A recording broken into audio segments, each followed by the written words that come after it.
Hello everyone. Today we will discuss here DC machine. Okay, so DC machine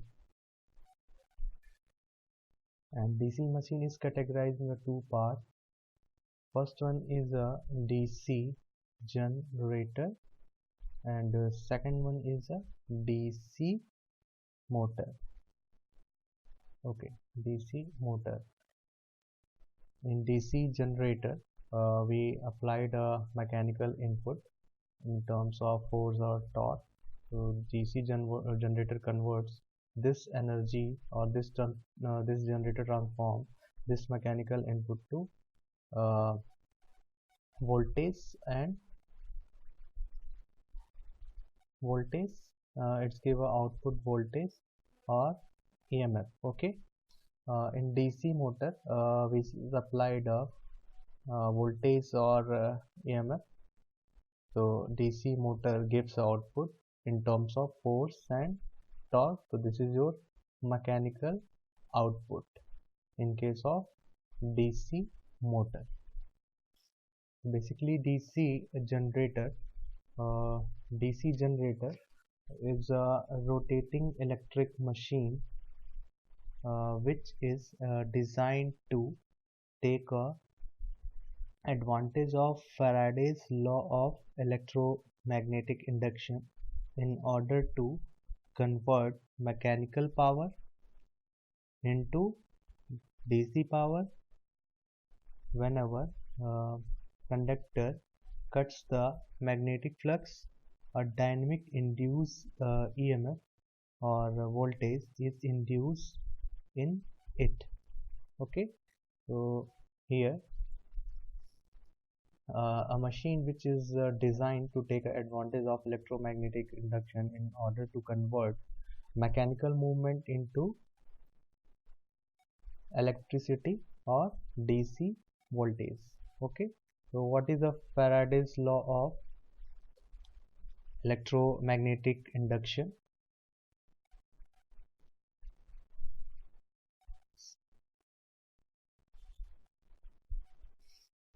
Okay, so basically whenever a conductor cuts the magnetic flux a dynamically induced EMF is produced into conductor.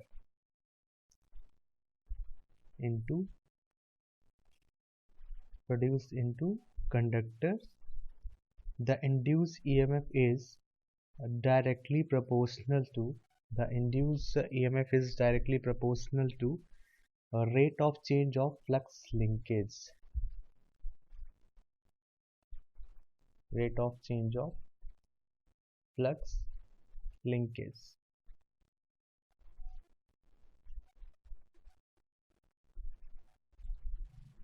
So what is the meaning of flux linkage here? Flux linkage means, suppose this is your magnet, this is the N pole, and this is a S pole. Okay, so, this is a permanent magnet.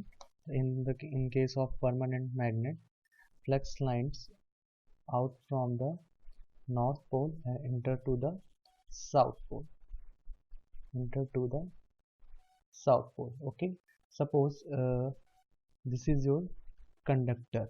Okay, this is your conductor, and in this case, in first position, flux linkage is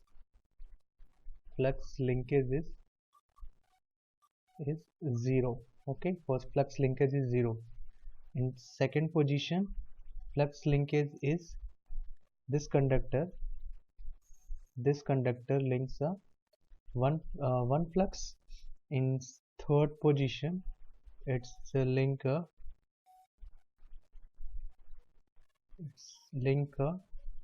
two conductors. So this is your flux linkage. Okay, so, and induced EMF is directly proportional to rate of change of flux linkage. Okay, means d lambda by dt. So your E is directly proportional to d lambda by dt. Here lambda is your flux linkage. Okay, lambda is written as n phi. Here n is number of conductor and phi is your flux. So what is the flux linkage? The extent of interaction between flux and conductor's flux.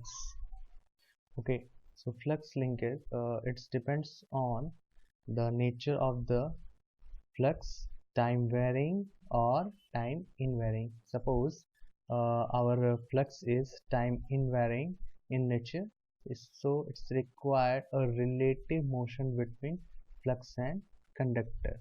Okay, so according to the according to the according to the Faraday's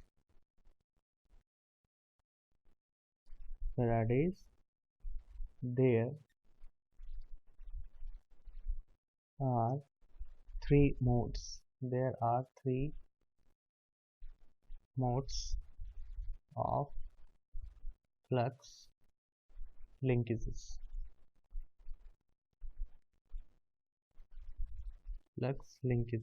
Okay, so first mode is three modes. So here three mode of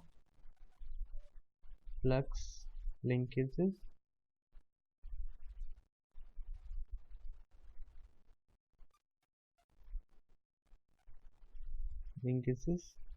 So first mode is conductor. So first mode is conductor flux, conductor flux stationary, conductor flux stationary, sorry, conductor stationary,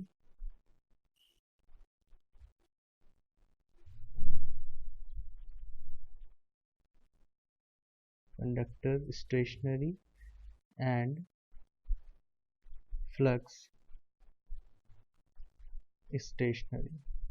Okay, both conductor stationary and flux is stationary. Okay, in second mode conductor rotating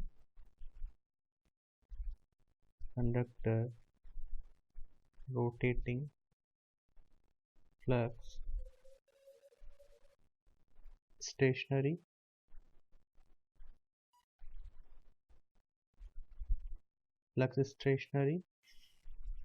and in third mode conductor stationary,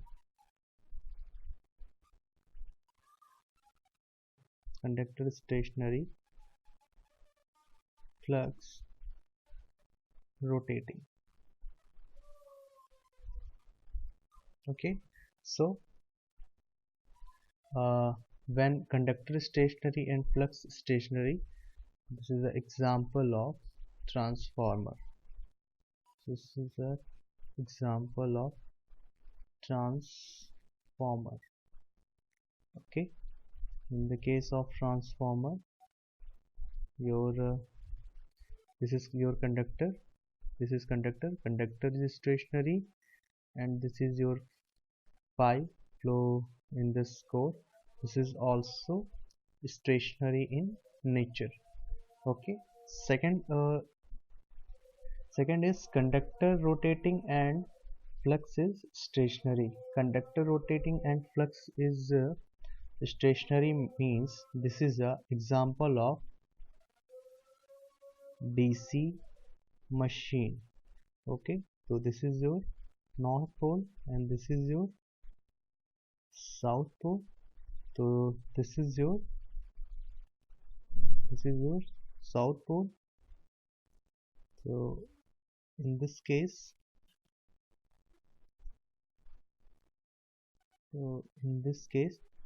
flux lines leave from north pole and enter to the south pole. In this case, this is your conductor. Conductor is rotating. Conductor is rotating and field is stationary. In this case, this is example of DC machine. Okay. Third case is conductor stationary and flux is rotating. Means this is an example of alternators. Okay. So in alternators,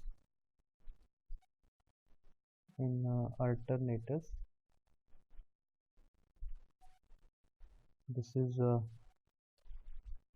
conductor. This is your conductor.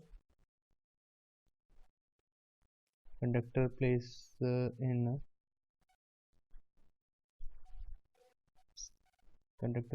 stator.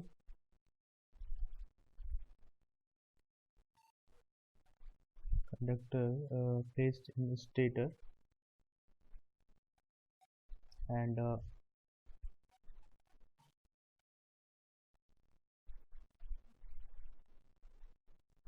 stator is stationary. So in this case, so in this case, this is your conductor. This is your conductor placed in stator slot. So conductors are stationary in this case, but your field, this is your field. This is your field, north pole and south pole. This is rotating. So these are the three cases for flux linkages. Okay. So according to the Faraday's law, lambda equal to n pi. So n is your number of conductor and pi is your flux, and this is your flux linkage. Okay. So according to the Faraday's law, E is directly proportional to d lambda by dt, and lambda is written as d n pi. Okay, put the value of lambda here. So this is d n pi by dt. Okay, so in this case, take n outside and it's constant, so n d phi by dt. Okay, so this is your Faraday's law. E is equal to n d phi by dt. This is your volt. Okay, so in this case, this is the E is n d phi by dt. Okay, so in this case, multiply both numerator and denominator by di and di. Okay, so in this case, E equals to n d phi by di. Okay, and di by dt. Okay, so this is your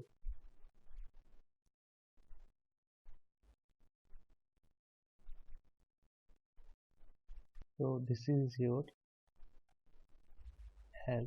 So this formula modifies to L di by dt.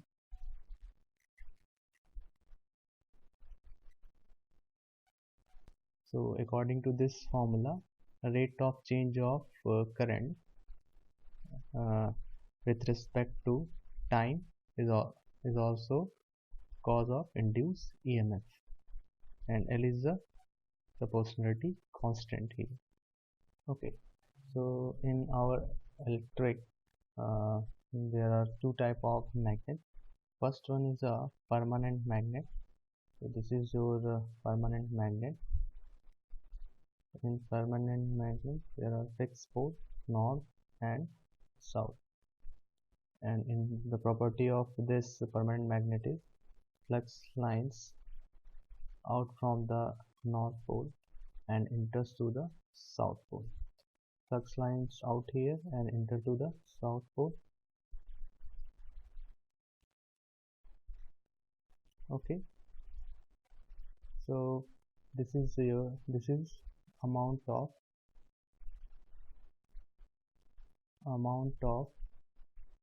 magnetic field. Okay, this is your phi is your flux lines out from north pole and enter to the south pole. In the case of permanent magnet, the amount of magnetic field is fixed. Okay, cannot change.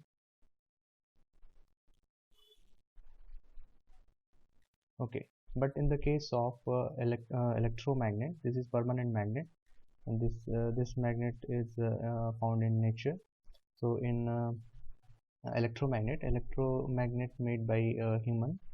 So the electromagnet, this is the electromagnet. In electromagnet, this is your soft iron core, and soft iron core is wrapped by a conductor.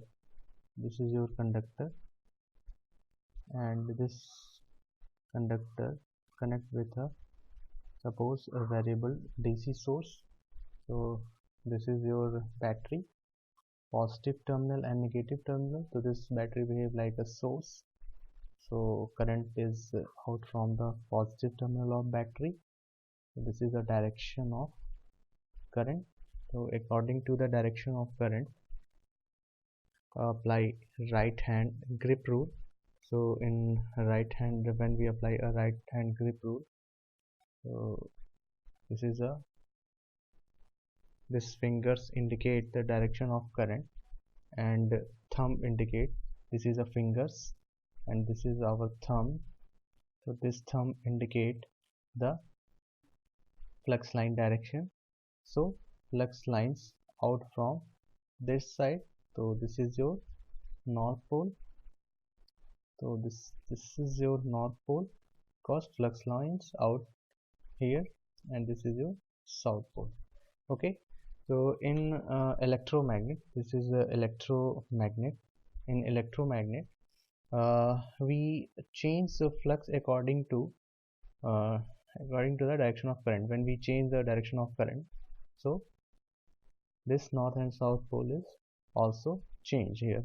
Okay, and in this electromagnet, when we increase the potential, so current is also increased. Current increases means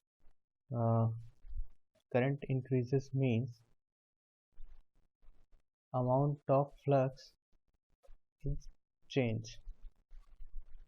Amount of magnetic field is change. Okay, suppose this is your magnetic field, and in magnetic field we place a conductor. So this is suppose A side, B, C and D side of conductor. Okay, so suppose current direction is this. Okay, so this is the current direction. So in this case, this is the tip of arrow. So this is the tip of arrow. When we see this arrow tip in front, in top view, it's appear like a dot. Okay, so in this case, this is your arrow tip, and this is tail. Okay, So when we see from this side, so it's appear like a cross. Okay, so here its tail is visible in this case when current is flow through this conductor, and this is the current out from this side from C to D. So this is your tip of arrow, and this is a tail. So in this case, when we see this, suppose this is your eyes, and your eyes see in this side. So firstly arrow tip is visible, so it's appear like a dot. So in next case, suppose this is your permanent magnet, this is a N and this is a S. Okay, so flux lines out from north pole and enter to the south pole.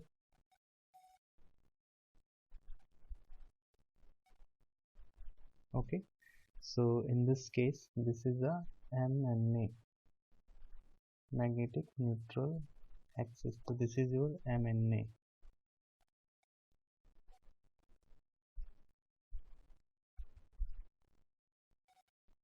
This is your MNA. MNA is magnetic neutral axis, and suppose this is a 1.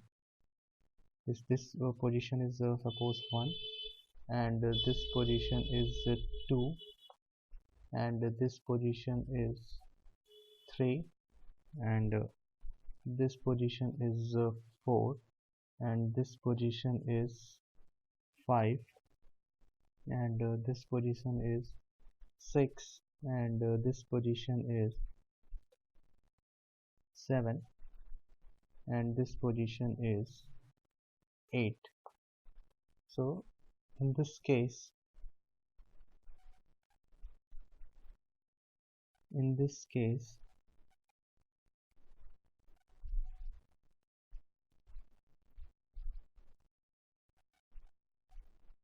this is your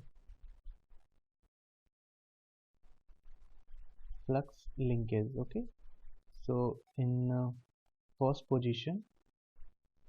and fifth position. Okay, so start with first position. Okay, first position, and this is the second position, and this is the third position, and this is the this is the fourth position, this is the fourth position, and this is the fifth position, and this is the sixth position, this is the seventh position, this is the eighth position, and this is again one repeating the sequence. So in this case, in first and 5 position, 0 flux linkage. Okay, in MNA 0 flux linkage.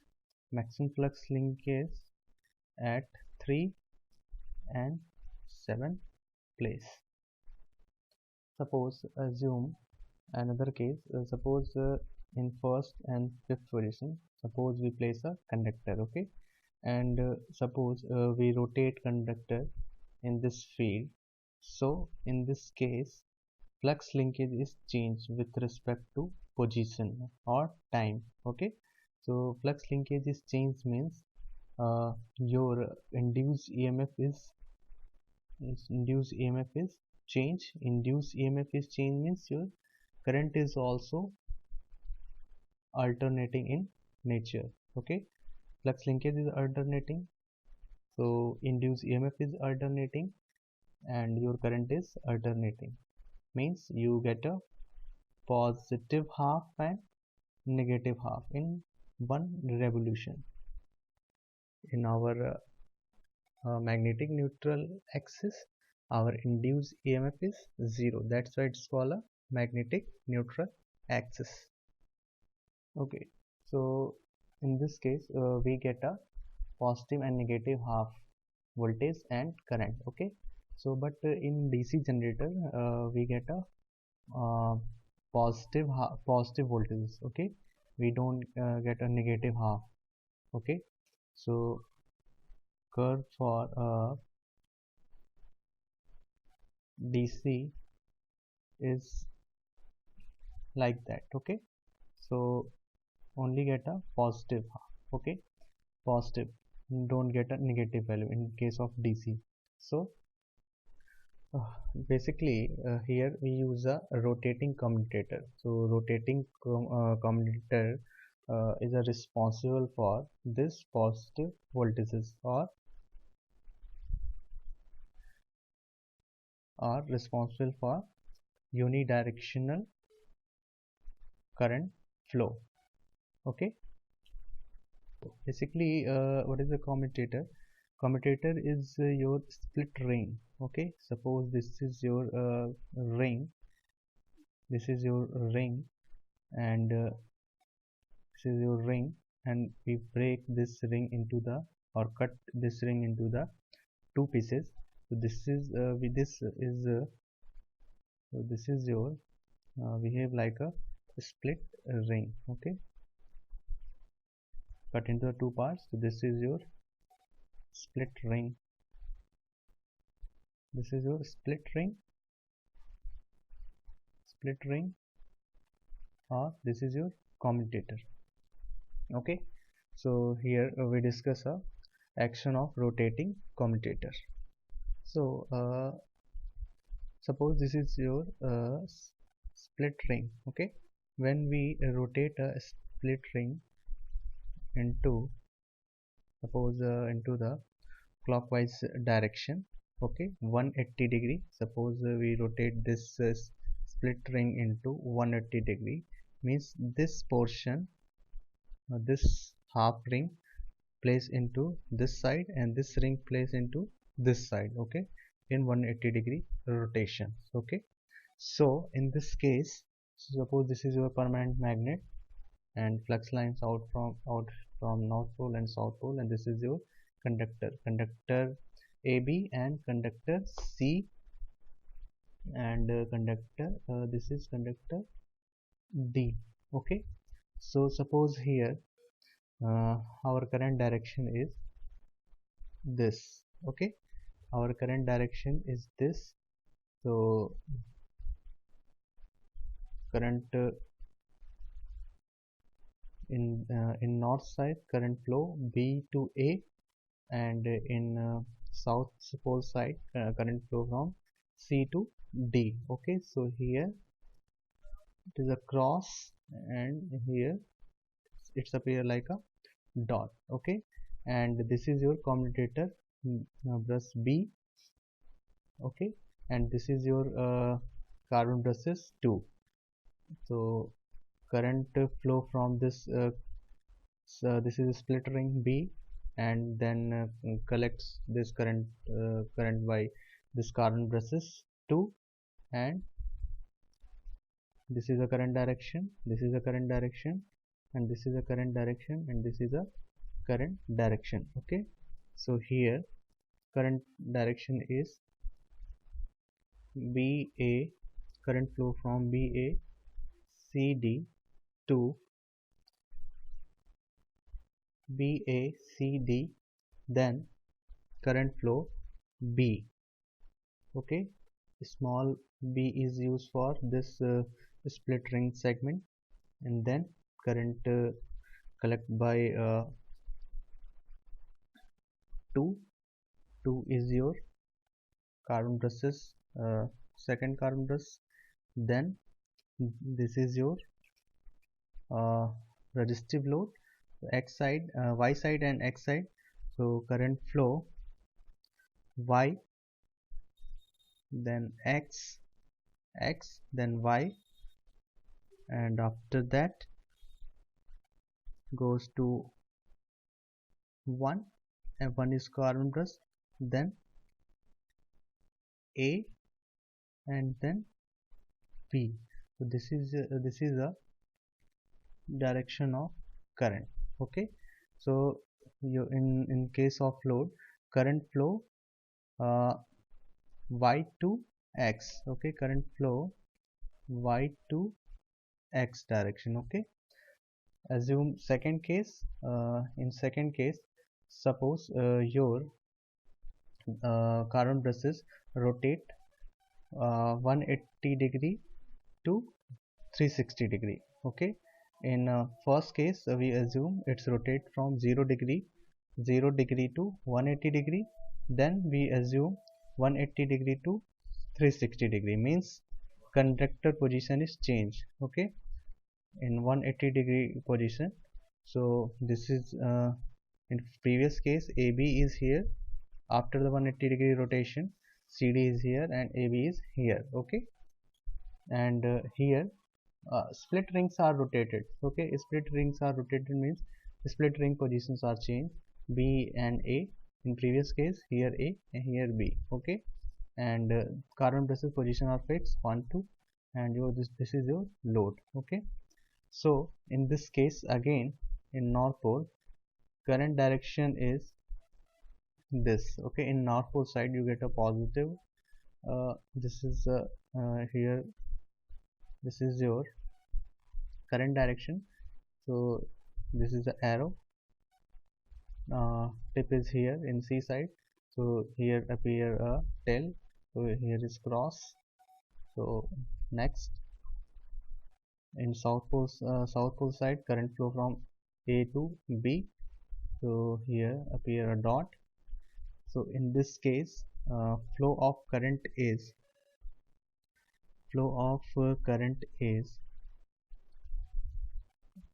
again, this is the direction of current. Okay, so flow of current is DC, D to C, then AB, DC, then AB, then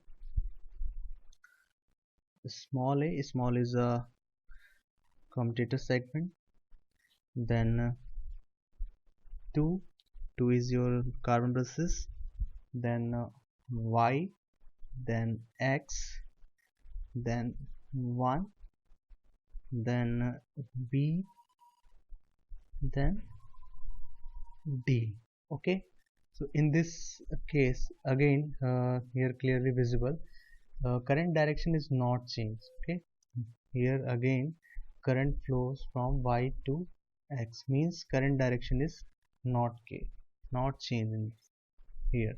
So in this case, current direction is not changed, means current always flow from Y to X, means positive half, this negative half is also positive half. Okay, so in AC generator or DC generator, induced EMF is AC. Okay, in DC generator the construction will always rotating conductor with the stationary field in order to make commutator action is possible. Okay, when a coil is rotate across the brush, there is pulsating DC, which is not used for commercial DC operation. Okay, in order to improve the shape of waveform, there are many number of coil connected in series, uniformly distributed, known as armature winding. And here brushes offer a electrical connection between rotating commutator and stationary load.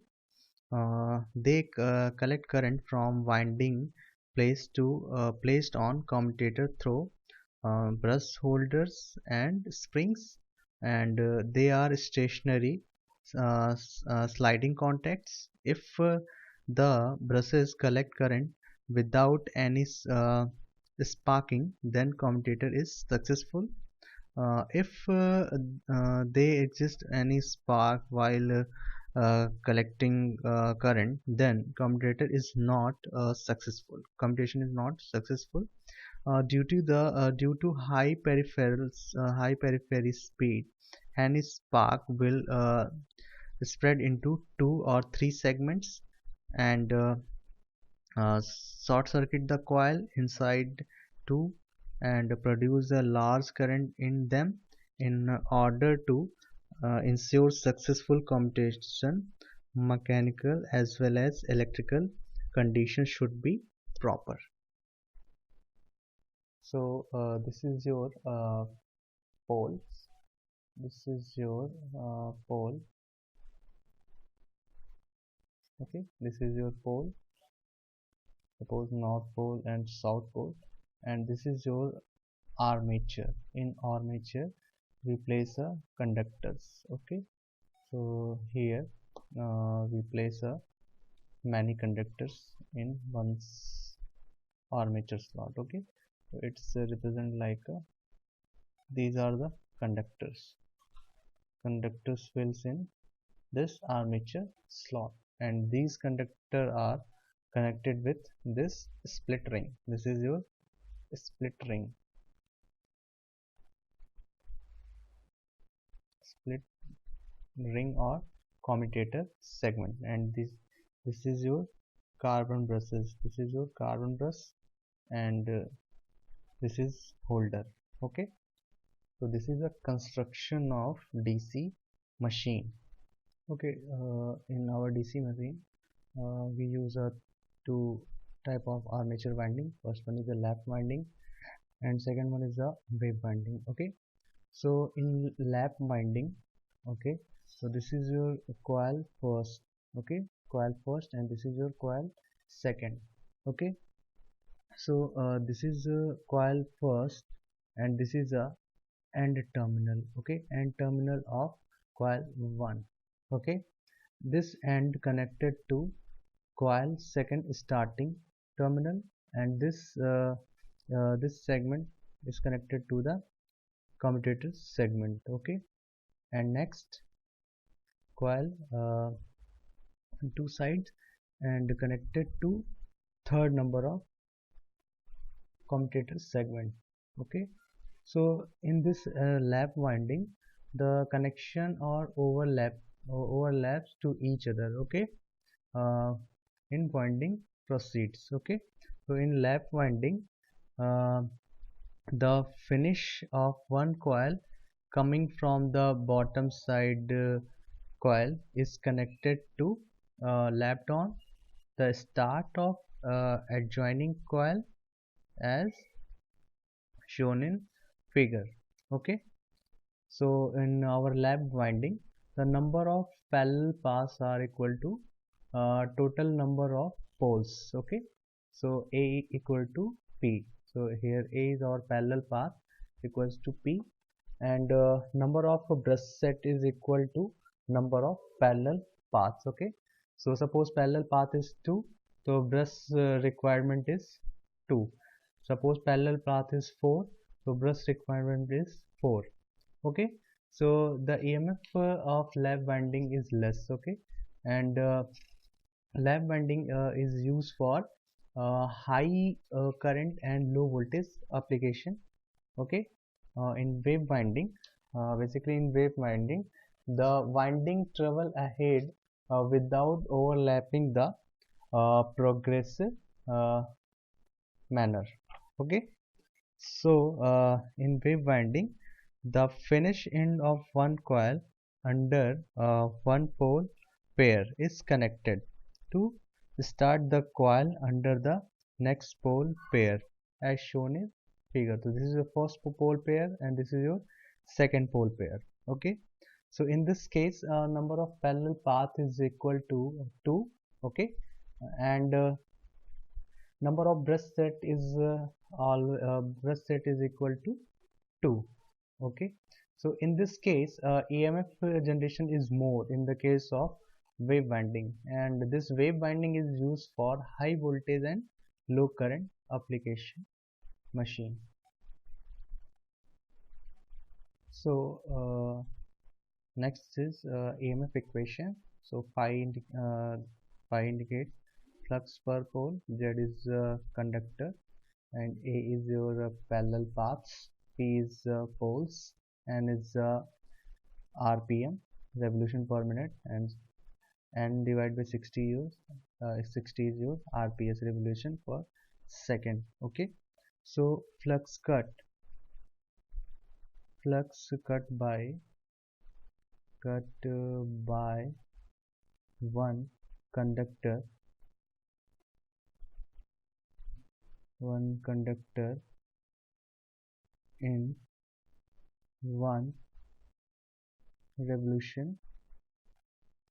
in one revolution is p phi Weber.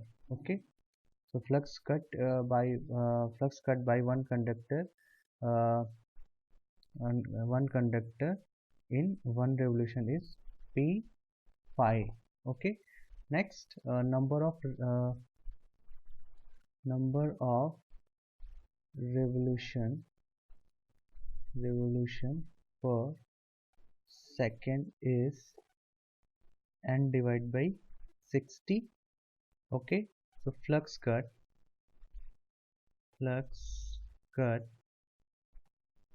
by one conductor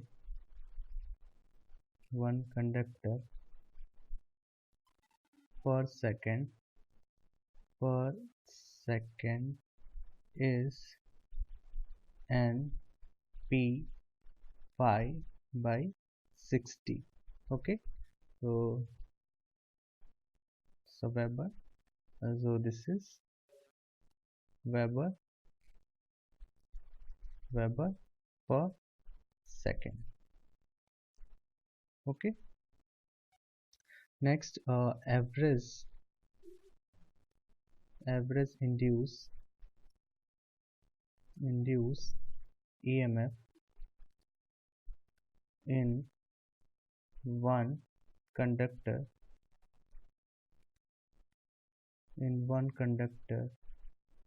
EC is equal to P phi and by 60 volt. Okay, so number of conductor series per parallel path is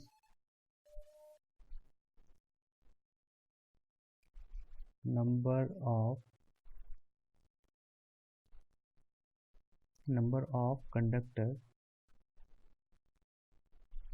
conductor series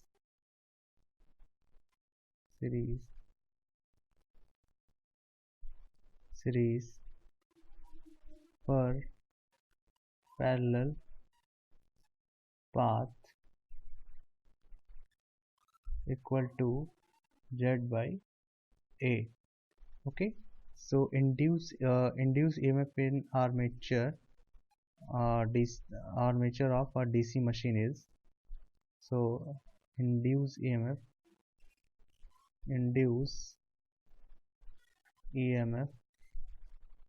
in the armature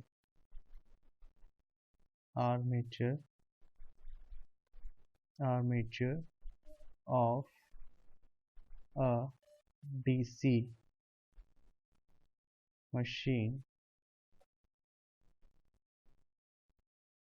machine is EA equals to this EC multiplied by Z by A. Okay, so induced EMF EA equal to P phi and by 60 multiplied by Z by A. This is your induced EMF equation. So this EA is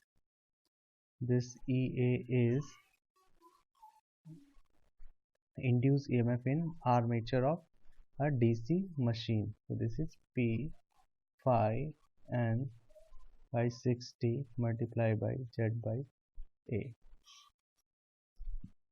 Okay, so this is induced EMF in armature of DC machine. So next is alternative form of EA.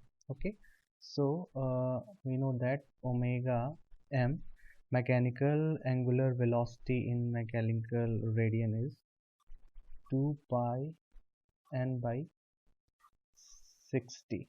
Okay, so from this equation, uh, here we write n equal to 60 60 multiplied by omega m divided by 2 pi. So this is n.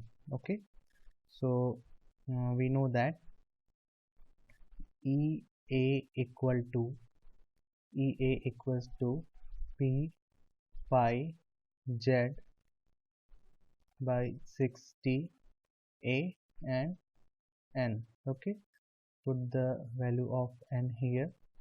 So this is equal to P phi Z 60 A multiplied by 60 omega m upon 2 pi. Okay, so here 60 and 60 will be cancelled here, and here P Z A and 2 pi is a constant. Okay, when we designed this machine, P pole is constant, Z is constant, A is constant, and 2 pi is a constant. Okay, so these are the constant term, and pi and omega is not constant. So here E, this is also written as EA in this form. EA equals to, this is K, this is K pi omega m. Okay, so this is alternative form of EA. So next is this is armature. Okay, so EA is induced EMF, and IA is current. So armature power develop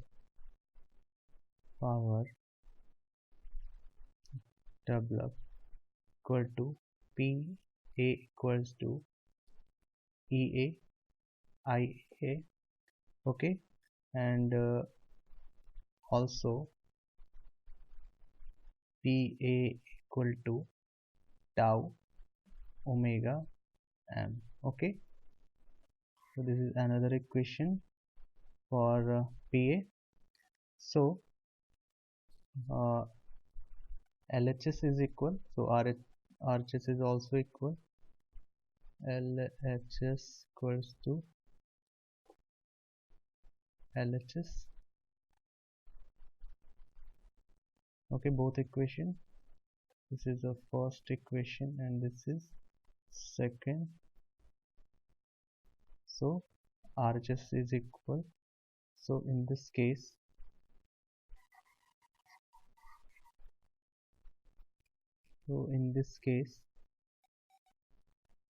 EA IA equal to tau omega m. Okay, so okay, tau omega m equal to EA IA. So here tau equal to, so tau equal to EA IA divided by omega m. Okay, put the value of EA. So put the value of EA is K pi omega m. So it's written as K pi omega m divided by omega m cancel here. This is tau. So in this case tau equal to K pi I A. Okay, this is a torque equation. This is a torque equation where K is Pz divided by 2 pi A. Okay, so classification, next topic is classification of DC generator. So DC generator is classified in two parts. First one is a separate excitation, and second one is a self excitation. Okay, in separate excitation, uh, this is your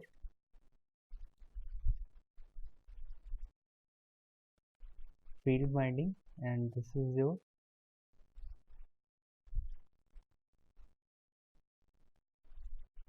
armature of generator.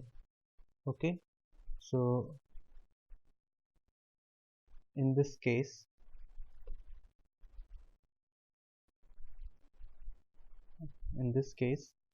this is your field. Okay, and field connected with a external DC source or external DC supply. In the case of separately excitation, there is no connection between field winding and armature winding. Okay, so this is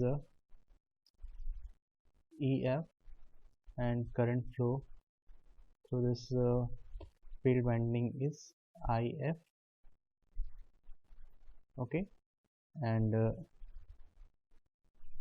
EG is induced EMF, and IA is your armature current, and this connected to a load. Okay, this is load, so this is IA and this is IL. Okay, so there is no connection between IF and IA in the case of separate excitation. Okay, in self excitation, it's divided into three parts. First one is series. First one is a series excitation. Second one is a shunt, and last one is a compound. Okay, so in the case of series excitation, this is your field winding. Okay, this is your field winding, and this is your armature. This is your armature. So this is F double F. Suppose this is F, this is F, and this is double F. This is A double A. Okay, so in this case, this field winding connect to armature winding with series. Okay, so this is IF, and current flow through this is, sorry, this is the change the direction of current. So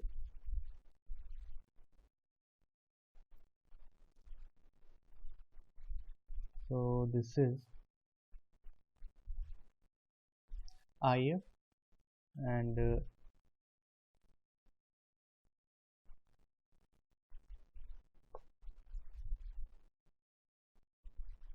this is IA, and this is EG. Okay, so in this case, in the case of series excitation, IF equal to IA, both currents are same. Okay, and this is your terminal voltage. Terminal voltage is suppose V. Okay, so this is your series connection. Okay, in shunt connection, this is your field winding. This is your field winding,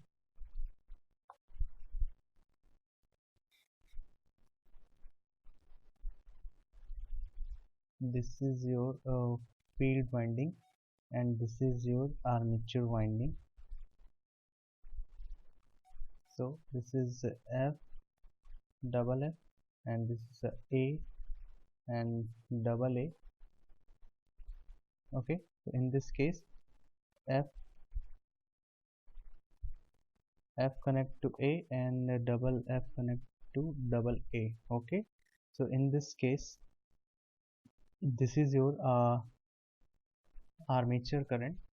Armature current is IA, and this is your field current. Field current is IF. Okay, so in this case this is IA. So IA is divided into the two parts. First one is a IA and second one is a IA is divided in two parts. First one is a IF and second one is a IL. IL is your load current. Load is connected across this terminal. So this is your terminal voltage V across here, and this is your load. Okay, so in shunt excitation, armature winding and field winding connect parallelly. Okay, in this manner. So in this case IA equal to IF plus IL. Okay, for generator. Okay, move to the next next type of excitation is compound excitation. In compound excitation, uh, we have a long long shunt and long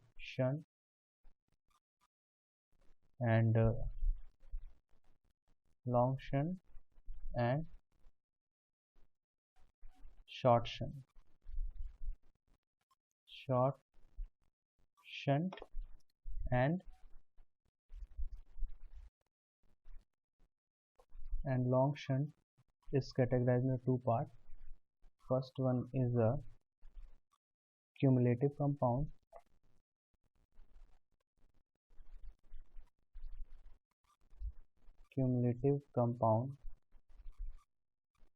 and second one is a differentially.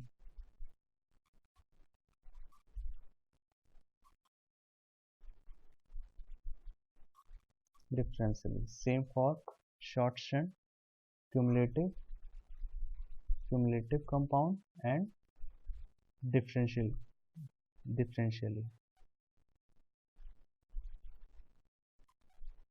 Cumulative compound and differentially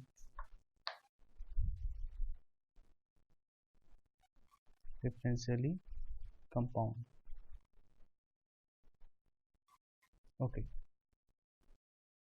so this is a compound excitation.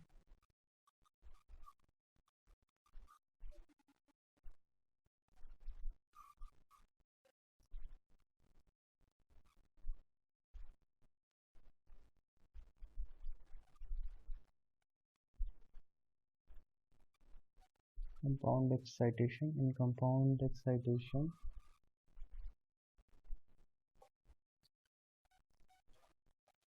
cumulative compound. First one is a long shunt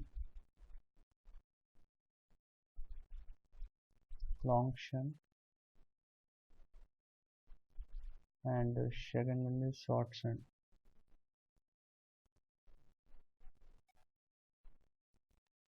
Okay, long shunt categorized into two parts. First one is a cumulative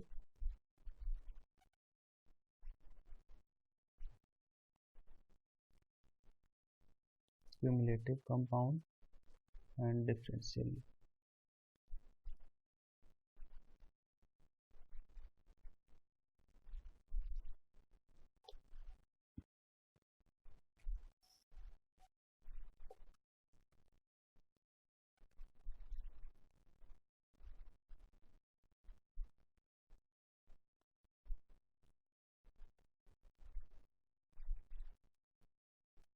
Okay, so basically uh, in compound connection, so this is your field winding, okay, and this is your armature winding. This is your armature winding. So in compound excitation, we connect both series and shunt excitation. We give a series and shunt excitation. So series winding connect with series with armature winding, and this is your field winding. This is your F double F, and this is your second field winding, denoted by F dash and F double dash. Okay, so in this case, this connect to this, and this connect to this armature winding, and this is your induced voltage. Okay, so this is your long shunt connection. Okay, this is your long shunt connection. In long shunt connection, this field winding connect to armature connect with armature terminal and second series field terminal. So this is your long shunt. This is your long shunt. Okay, in short shunt, short shunt, this shunt winding, this is shunt winding connect to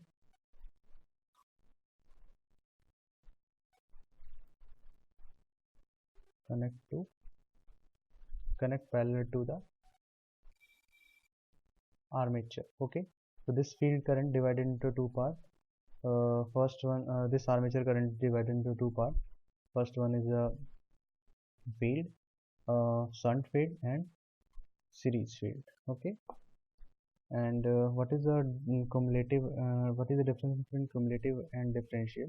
In cumulative compound, series field flux. Suppose this is your series field flux, and this is your shunt field flux. Shunt field flux, both are in same direction. So in the so net phi is phi series plus phi shunt. Okay, so net flux is more in this case. In differentially, this is your shunt, this is your shunt flux, and this is your series flux. Both are in opposite direction. Okay, so phi net is phi shunt minus phi series. Okay, so this is your net flux. So move to our experimental part. So our experiment is to study the DC machine and determine the open characteristics. Okay, the first portion is completed to study the DC machine. Next is determine the open circuit characteristic. Okay, so next topic is what is OCC. Okay, what is OCC? OCC is open circuit characteristic for DC shunt generator. Okay, so in this case it is also known as magnetization characteristic. Magnetizing characteristic,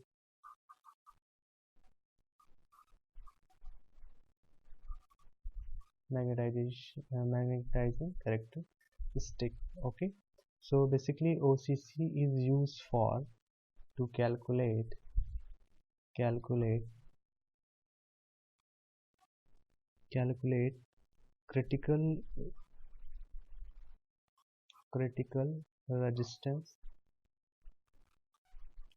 critical resistance critical calculate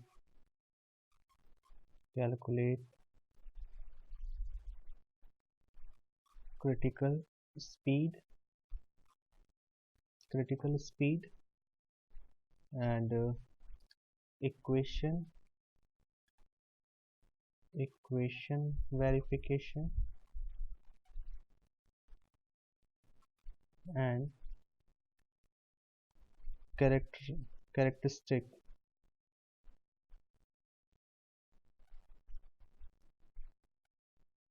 characteristic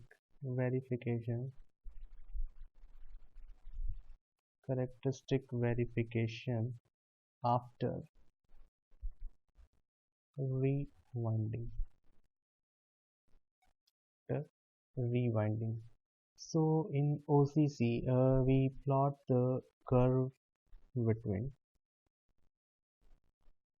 EG and IF. Okay, EG is your induced EMF, and IF is your field current. So in this OCC or magnetizing characteristic, we plot the graph between EG and IF. Okay. Okay, so in the case of OCC, called a magnetizing characteristic. So suppose this is your bar magnet. So this is your soft parent core, and this is your conductor wrap around this soft parent core, and it's connected with a variable DC supply. So when we increase the potential to this coil, your phi value is goes to increase, and its curve look like that. Okay, so your curve is look like that. So this is your B, this is your BH curve, this is your BH curve. H is your magnetizing force, and B is your flux density. Okay, and your OCC curve is also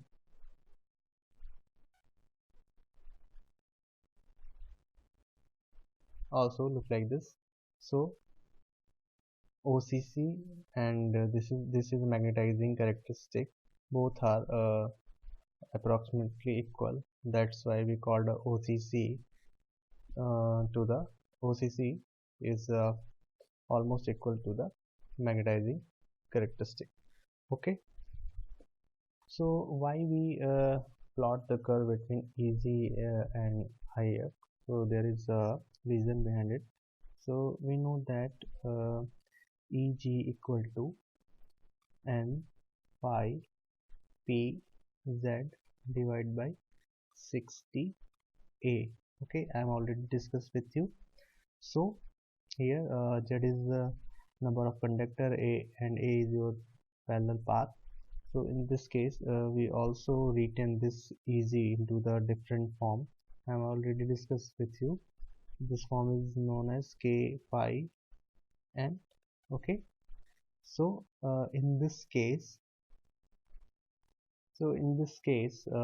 N is constant, so revolution is constant. So EG is directly proportional to phi. Okay, and phi is depends on IF. Okay, so in this case EG is depends on IF. So here we plot a curve, but that's why we plot a curve between EG and IF.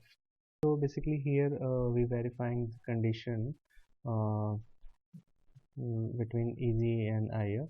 So in terms of IF. Okay, so when we vary IF, phi is vary and EG is vary. So here we verify the condition. Okay, EG equals to K pi when N is constant. Okay, voltage build up in self-excited shunt generator. So here to fulfill the six necessary condition. First one is pole should be contain some residual flux. Okay, and next is field winding and armature winding. Initial MMF should add to residual flux. Therefore, field winding and armature winding should be correctly connected, and RF is less than RC. Okay, means resistance of field winding should be less than the critical resistance. Okay, next, speed of generator should be more than the critical speed. Fifth point is load resistance should be greater than the critical value of best condition in no load. Okay, and sixth is brushes should be proper connected to the commutator. So these are the 6 points, remember here. Okay, so this is a circuit diagram for DC shunt generator. Okay, this is your armature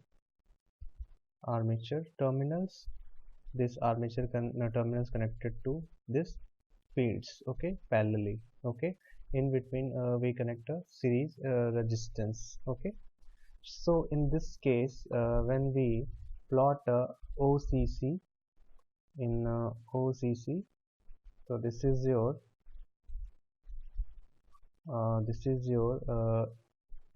EG, and this is your IF. In starting case, when suppose when we start to rotate our armature with the help of prime mover, so in this case uh, in starting case there is no IF. Okay, IF is 0 in starting case. Okay, so some residual magnetism is present in our field poles. So residual magnetism present in our poles. So this is poles residual magnetism. This flux lines, this is the flux lines, and this is the armature conductor. So this flux lines cut by this armature conductor, so induced EMF is produced. So this induced EMF is generated by a residual magnetism. Okay, so this is not the full EMF. Okay, this EMF is present due to this residual flux.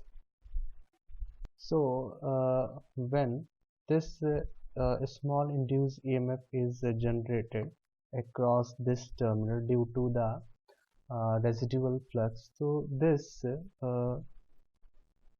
and that's why some current is flow through this armature conductor, and this IA divided into the two parts.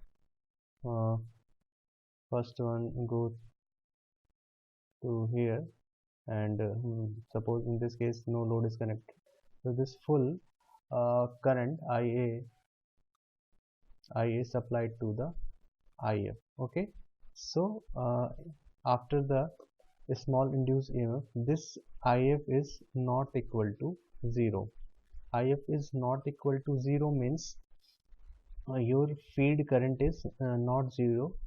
Field current is not 0 means your shunt phi shunt is generated here. Okay, and this uh, shunt field and this residual field both are in same direction, and field strength is strong in this case. So EG is also improved, or EG is more compared to the previous case, because EG is directly proportional to phi. So phi is increases, so EG is increases in this case. Okay, and this induced EMF, suppose this induced EMF is V, is applied into the load terminal and also to the shunt field. Okay, so when we take a ratio between uh, V and IF, V and IF, we get a constant, we get a constant slope. Okay, so this slope is known as, so this slope is RSS. This is a shunt field winding resistance. This is a linear. This is a linear in shape. Okay, so we plot this RSH in this curve. So this is a,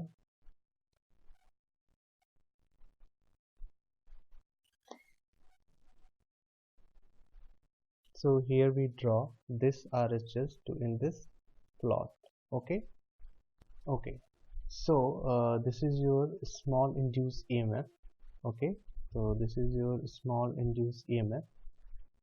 This small induced EMF cause a small current flow through this winding, small current flow through this winding. So this is your, suppose, IF1. Okay, so in this current, this is your this voltage, this is your induced, this EMF is induced due to the residual magnetism, and after that this residual magnetism cause armature current flow. So armature current flow through this field winding. So this is IF1. So this IF1 is amount of IF, this is IF1 is this. So this IF1 cause some shunt flux is, shunt field flux is generated here. Okay, so this this is due to this IF1, this this phi sh is generated. So, and this is your residual magnetism, so both are added here. So that's why your induced EMF is slightly increases. Okay, so your induced EMF is slightly increases, and induced EMF is increases, again field current is increases, field current is increases means phi increases, phi increases means your voltage is Eg is also increases. Okay, again uh, Eg increases means If again, If again increases, If increases means phi sh increases, phi sh increases means Eg increases. Okay, so this is your Eg increases. Okay, so again Eg increases means If is increases, If is increases, phi sh in phi sh increases, phi sh increases. So here this is the phi in phi increases means again Eg increases. Okay, so this is a, so after that your voltage is settled here. So this is your curve. Okay, for OCC. So this is your stable point. So your voltage is settled here. So this is your stable point. Okay, so in this case we see, suppose this is your A point and this is your B point. So in the graph between A and B is linear. Okay, so this is due to when we increase IF. Ag is increases, so both follow the linear relationship. Okay, but after the B point, when we increase the flux, your Eg is in your Eg is a small amount of change. So this is happen due to the saturation. This is happen due to the saturation.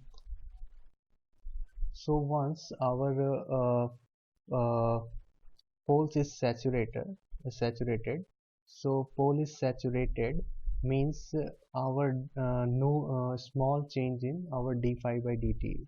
A small change in d phi by dt means a small amount change in our induced EMF. So this is the reason. So this is your RSH. So we draw another graph.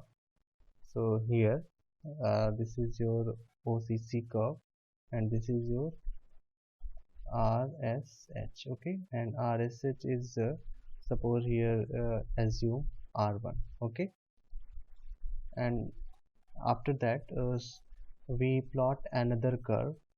This is R1 and this is your R3. So R3 is greater than R1. Okay, so R3 is greater than R3 is greater than R1 means this value is high. So in this case, this R3 is a resistance of this shunt winding. So in this case, this is your residual magnetism. So due to this residual magnetism, only small amount of induced EMF is generated here due to this R3, this much of amount. Okay, and suppose we plot another take another resistance for this RSS. Assume another winding resistance for RSS. So this is your R2, and R2 is linear in this OCC from A point to B point. So in between these points, this resistance curve and OCC curve is linear. Okay, so in this we get this much of induced EMF. Okay, this much of induced EMF means in this case, so in this case this curve and basically R2 is tangent to this curvature. So in this tangent region we getting two stable point A and B. So these are the stable region between A and B point. So induced EMF is delivered between A and B point. Okay, so whenever we place a field winding resistance, and this field winding resistance tangent to this curve, so this is known as critical field resistance. So this R2 is your critical field resistance. So here we get a relation. R1 is less than R2 and R2 is less than R3. Okay, so in R1 case we get a full voltage, or rated voltage. Okay, in R2 case we get a critical voltage. Okay, so in R3 case we get a small amount of voltage. Okay, so in R3 case we don't get a full voltage, no full voltage, no full voltage, no full voltage. And R2 gives a unstable point of operation, unstable point point point of operation. Okay, and R1 gives a rated voltage or full voltage or stable voltage. Okay, so according to this graph, it's clear your RSH means your shunt winding resistance is always less than the critical field resistance. Okay, so RSH is less than the RC. Okay, so this is RC, so this RSH is less than this RC. This is an important information we get from this OCC. Okay, the RSH is less than RC, then our induced EMF is equal to the rated voltage or full voltage. And this curve is plotted at rated speed, rated speed. So if change the speed, so so here your condition is also change here, means condition is also change. So your so next we see when we change the speed, so what is the difference in your induced EMF. So we plot the curve between EZ and IF. So in this case RSH is constant. Okay, in this case we change the speed of armature. Okay, so when we change the speed of armature, uh, you, here we plot three curves. Okay, so here we plot the curve on three different speed. Okay, so this is your first speed is n1, and after that we reduce the speed, so this is your n2 speed, and after that further we reduce the speed of armature, so this is your n3. Okay, we know that a relationship in previous case our n is constant, but in this case n is not constant. Okay, so in this curve we get important information. So suppose this is E1 equal to k phi n. Okay, so k phi is constant, so suppose speed is n1, so you get E1, induced EMF is E1. And suppose you reduce the speed, your speed is n2, and k phi is constant, so you get E2 here. Okay, from this equation this is E1 divided by n1 equal to E2 divided by n2.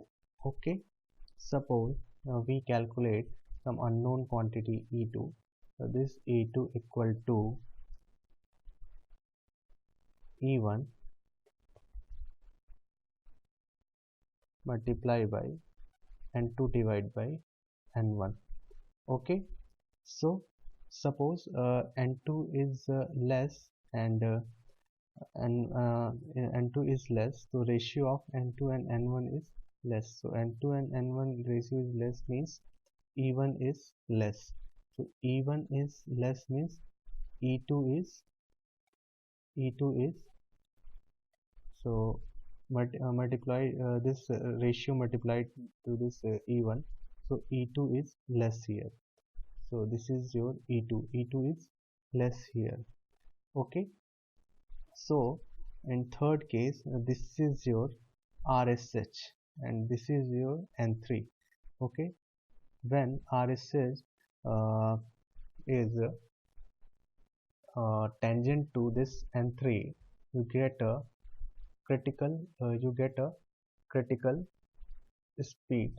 Okay, and this is your critical speed point. Okay, suppose you further decrease the your armature speed, further reduce the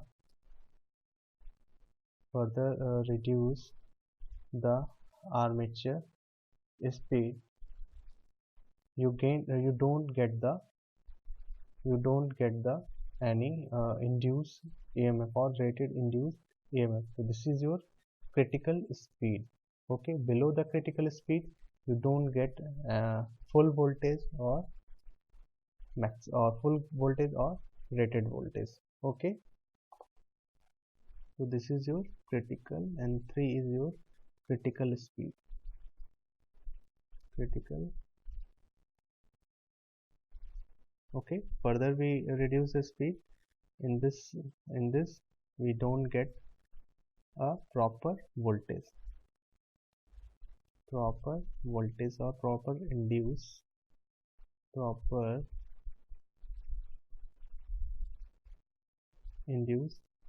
EMF. So here we get information your armature speed or rotor speed is always greater than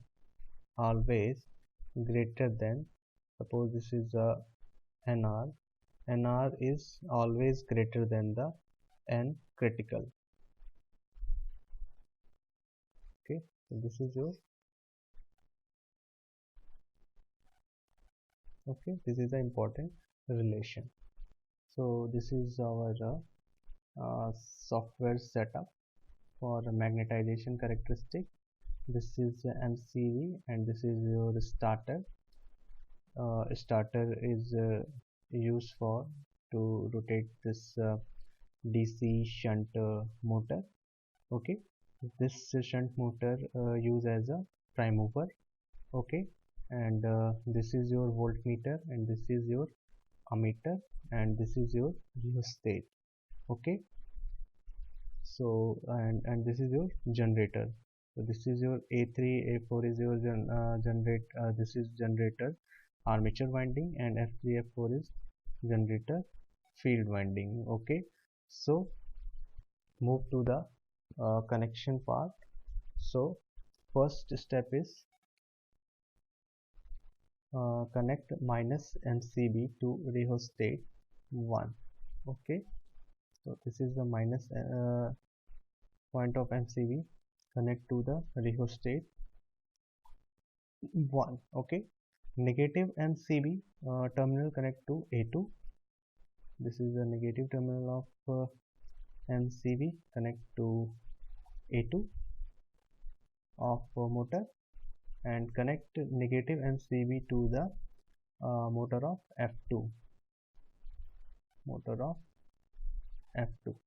Okay, next step is connect positive terminal of MCB to the starter L. So this is the positive terminal of MCB, connect to the starter L point.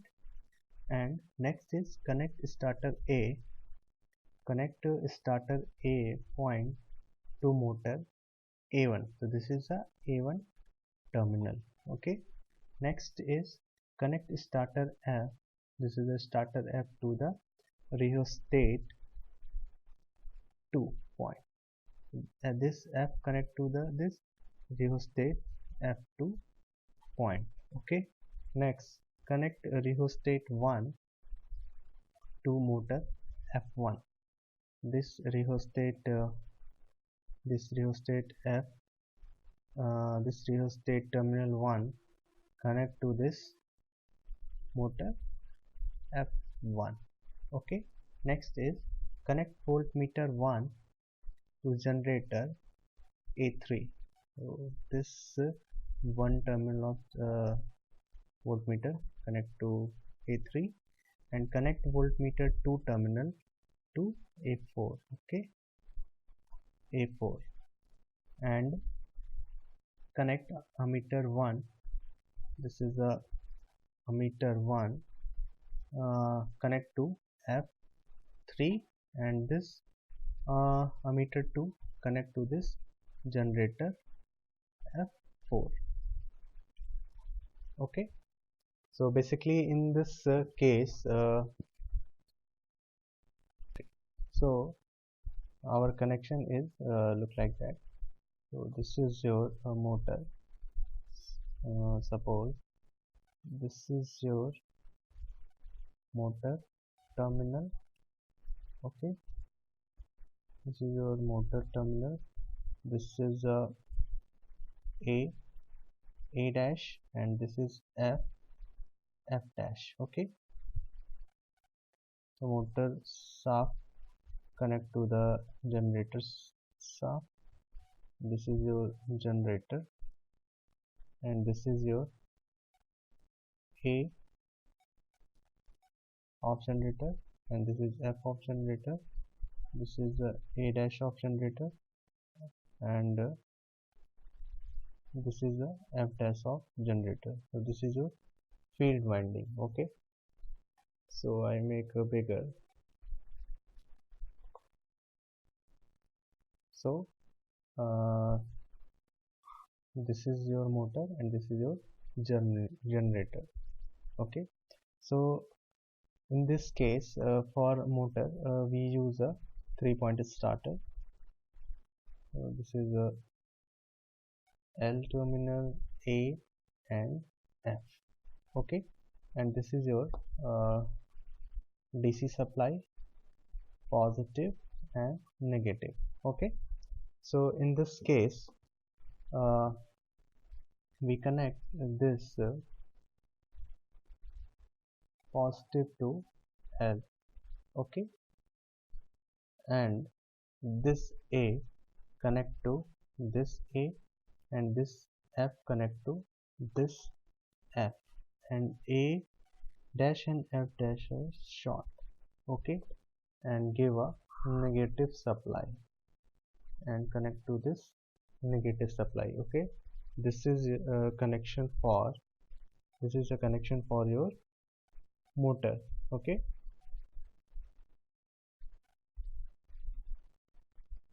for generator connection, first A dash and F dash is short because we make a shunt generator.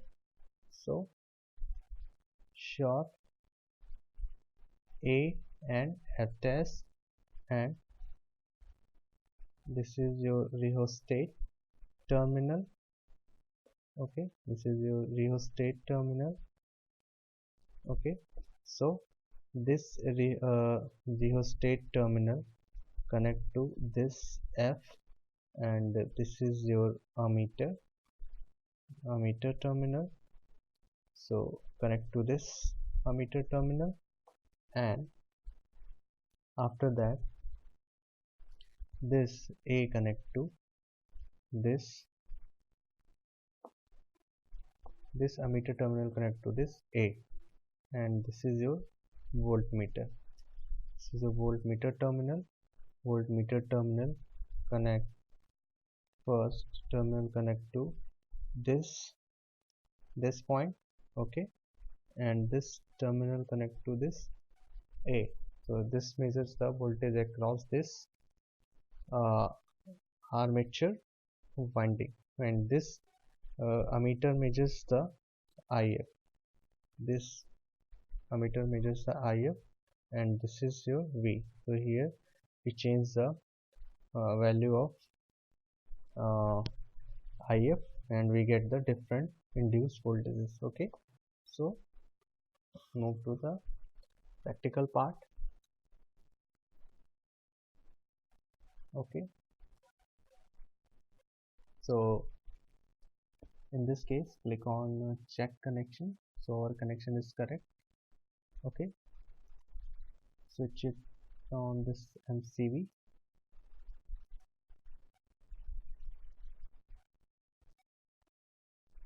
Okay,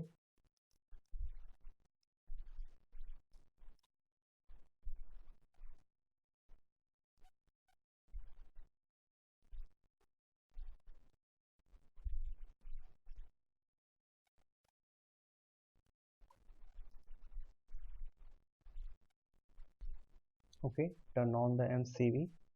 Okay, so here we take a different reading. Your this is your n is constant here, and this is your rheostat. Okay, we change the value of rheostat. Okay, in this we get voltage is 115 and ammeter is 0.16, means your field current is 0.16. Click on this is a reading. Okay, and we increase the uh, we decrease the this rheostat value, means rheostat resistance. So if is increases means phi increases, means voltage is increases. Okay, further we increase the further we decrease the value of uh, rheostat value is decreases, means your field resistance is decreases. Field resistance decreases means field current is increases. Field current is increases means you get a more voltages. Okay, again further reduce the field resistance, you get the more voltage and more voltage. Okay, so here uh,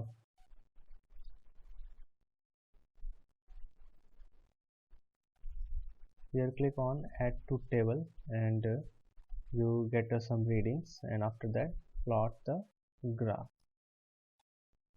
Okay, okay, move to the next experiment. Experiment is experiment number 9.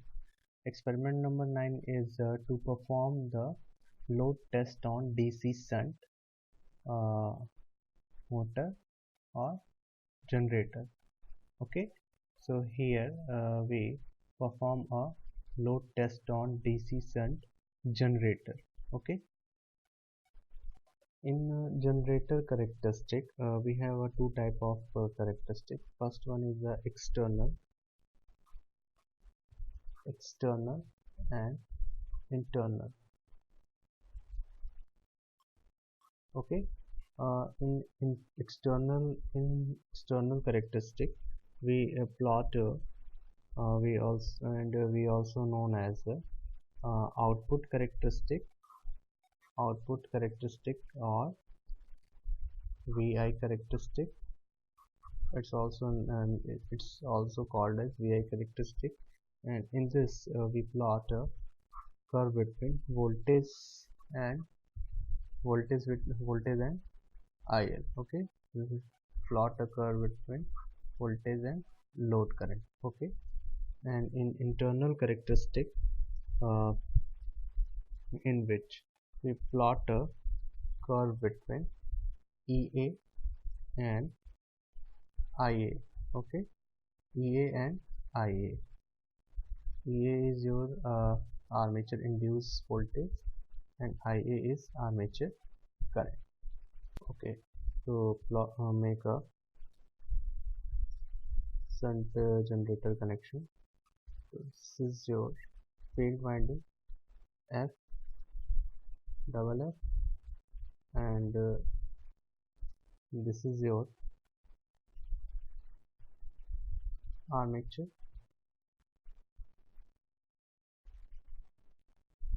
Okay, this is your buses. Okay, and this is your EG, and this is your load. Okay, this is variable load. So voltage across load is V, and this is IA, and this is if is a field current, and this is IL. The current equation is IA equal to IL plus IF here. Okay, and uh, so this is the load resistance is RL. So write down a KVL in this loop. So this is, and suppose bus voltage drop across bus is VD. Okay, so for shunt generator, E is greater than, okay, E is greater than V. So this is easy. In V, this in terminal voltage V, we add brush drop is VD, and resistance of armature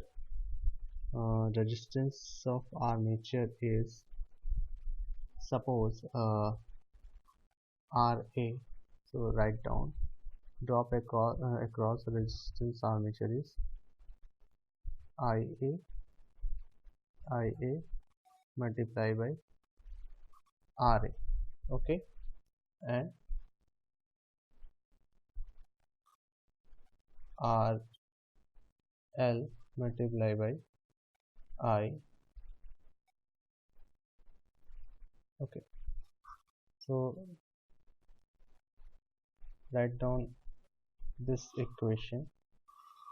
EG equals to V plus VD. VD is the voltage drop across buses, and IAR is, so in between we apply a KVL. Okay, so this equation is also written in this form.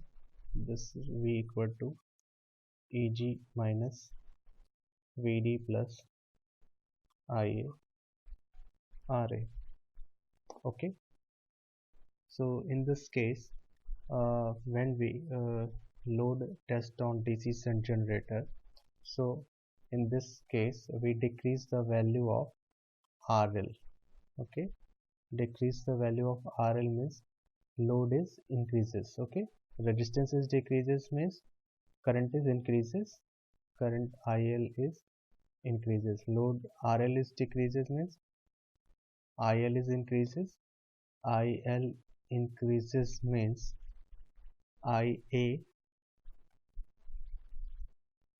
is increases. Okay, IA increases means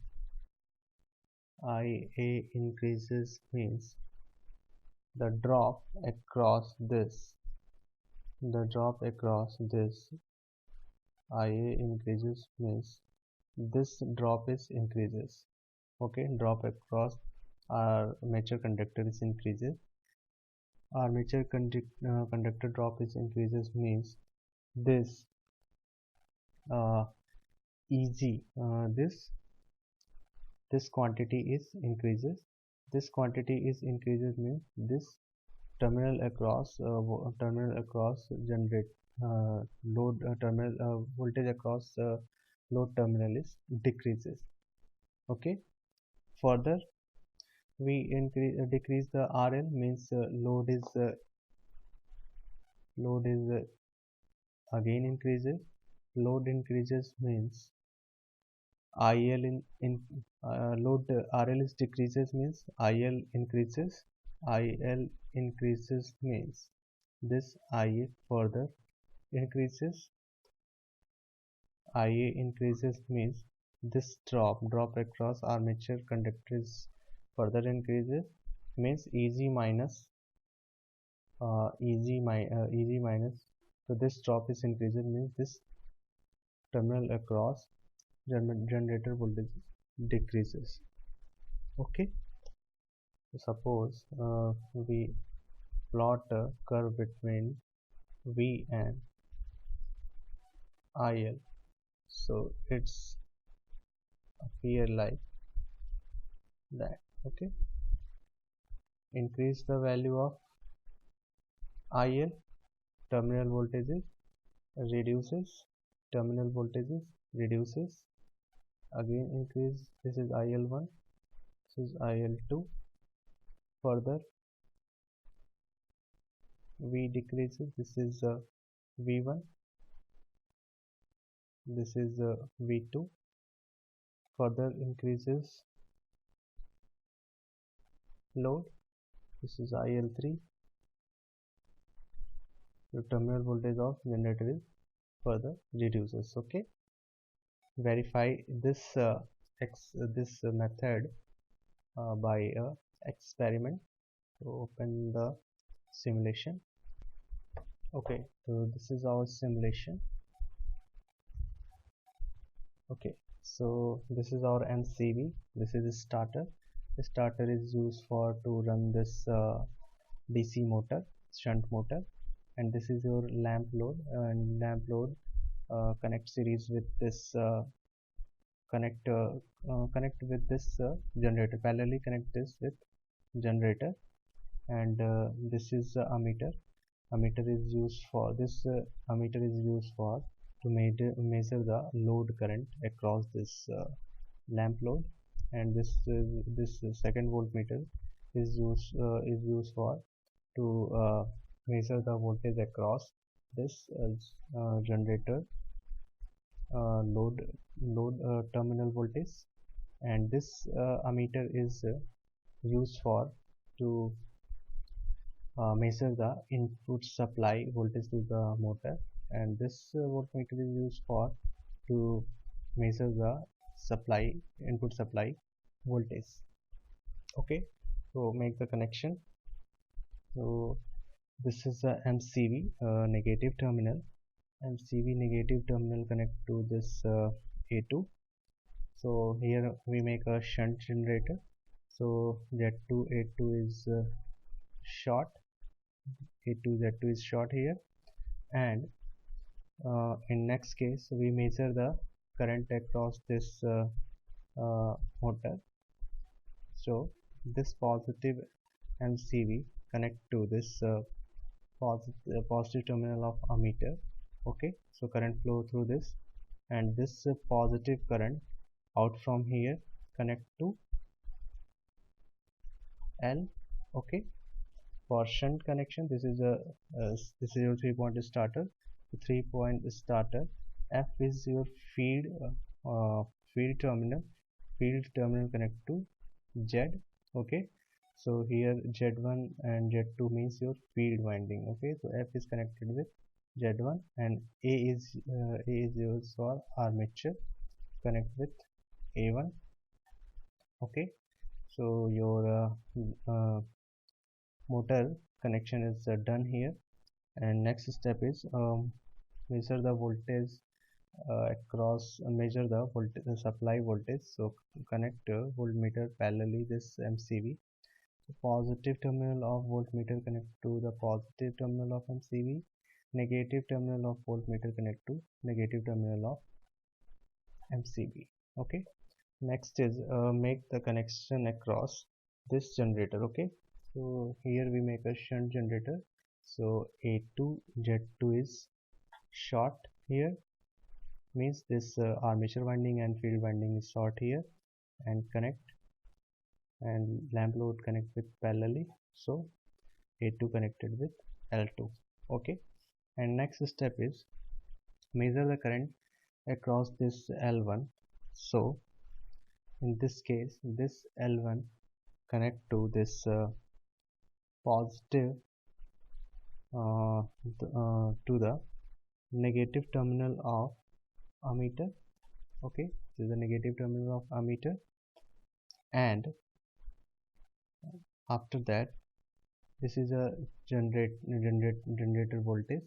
So Z1 connected to positive and A2 connected to positive, means both are sorted and connect to ammeter, and ammeter, so current flow through this and through ammeter go to the lamp. Okay, and voltmeter connect parallelly, means this voltmeter connect to this terminal, means it's connected with this terminal, and this negative terminal connect to Z2. Okay, so voltmeter connect parallelly to this generator. Okay, click on check. So our connection is correct, make it okay, turn on MCB. Okay, so start increase the so our motor is rotated our motor is rotated at constant speed, so our generator rotor is also rotated at constant speed. So here we increase the load across this generator. Okay, so turn on one bulb. So this is your input power. Okay, so input power is 3 ampere and voltage across the DC voltage across this MCB is 225 volt. Okay, and our generator generate 220 volt, and this load drawn 1.2 ampere current. Okay, click on add. Okay, so this is our first observation. Okay, turn on next bulb. Okay, second bulb is on. So here our generator voltage is terminal voltage is reduced because this armature current is increases due to this load. Okay, so armature current is 2.8 and voltage across terminal voltage across this generator is 212. Okay, click on add table, and load power is also increases. Okay, so generator side load is increases means supply so input supply to this motor is also increases. Okay, next increase further increase the load. Okay, load is increases, your terminal voltage is again reduces because this IA is increases. Okay, click on add to table, take more readings, turn on 4 bulbs. Okay, current is 3.6 ampere, voltage is 205 volt. Okay, means again voltage is terminal voltage is reduces when we increase the load, and input power is also increases here. Okay, next further increase the load. Okay, so click on add to table. This is the next reading. Okay, it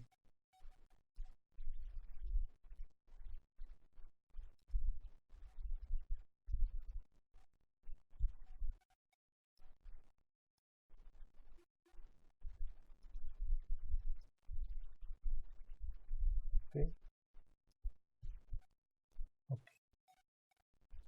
Okay, so here we clearly visible when we increase the load, our load current is increases.